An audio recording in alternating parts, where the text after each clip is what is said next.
Brain Health and Resilience Valencia Challenge es la iniciativa de Valencia para entender y para estudiar los mecanismos responsables de la salud cerebral y de la resiliencia cerebral.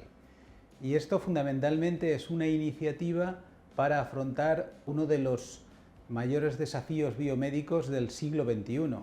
que es precisamente mantener sano al cerebro. Es reducir el impacto de las enfermedades neurológicas y psiquiátricas promoviendo salud cerebral y identificar, conocer y promover los mecanismos de resiliencia cerebral para combatir, para dar respuesta al problema que suponen las enfermedades neurológicas o mentales. Sabemos que para promover la salud cerebral y la resiliencia cerebral es necesario promover estilos de vida que son modificables y que por tanto se pueden mejorar. Lo que nos interesa y lo que buscamos con la iniciativa es precisamente identificar cuáles son los mecanismos neurológicos responsables de este fenómeno, identificar cuáles son los circuitos que los regulan, que los hacen posibles para, por una parte, tener medidas biológicas, un índice de salud cerebral, y una vez identificados estos circuitos,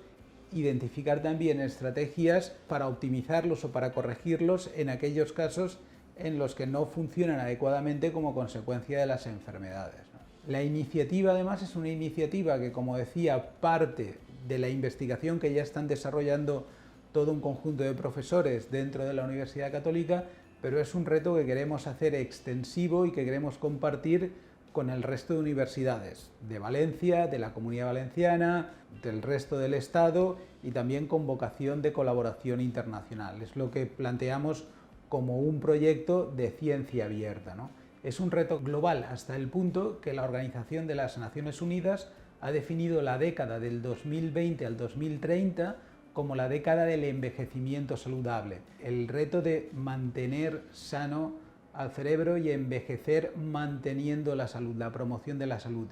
Y este reto que lanza la Organización de las Naciones Unidas lo ha recogido también la Organización Mundial de la Salud, incluyéndolo dentro de sus objetivos para el desarrollo sostenible. Y el reto real es crear un ecosistema colaborativo. Es decir, este es un desafío y por eso lo llamamos el Valencia Challenge, no solo para los científicos, no solo para los investigadores, no solamente para las universidades, sino que es un desafío también para la población. Tenemos que cambiar la visión de ser reactivos, de un diagnóstico precoz, a anticiparnos a la aparición de los síntomas, incidiendo en aquellos factores que promueven la salud. Lo que queremos crear es un nodo de referencia internacional para el estudio de la salud y la resiliencia cerebral aquí en Valencia, con la participación de más de 12.000 valencianos. Es el reto de crear un ecosistema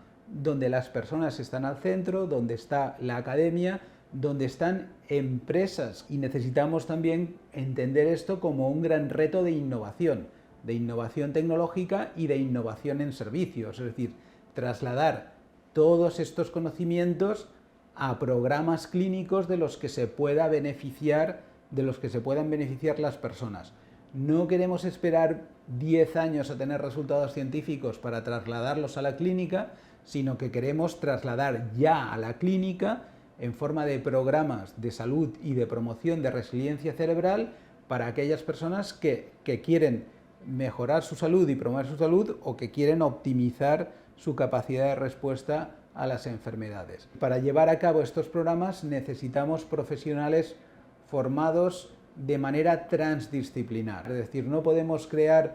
profesionales que están formados en silos de conocimiento estancos y una vez que se han formado y tienen el título de grado y han desarrollado una formación de posgrado, decir, vale, pues ahora tenéis que colaborar. Lo que proponemos a través de un máster en salud cerebral es dar la oportunidad a todos estos profesionales que se formen de manera transdisciplinar. Todos aquellos especialistas que pueden contribuir a la promoción de la salud cerebral, que tengan la oportunidad de empezar a cooperar ya desde la formación posgraduada.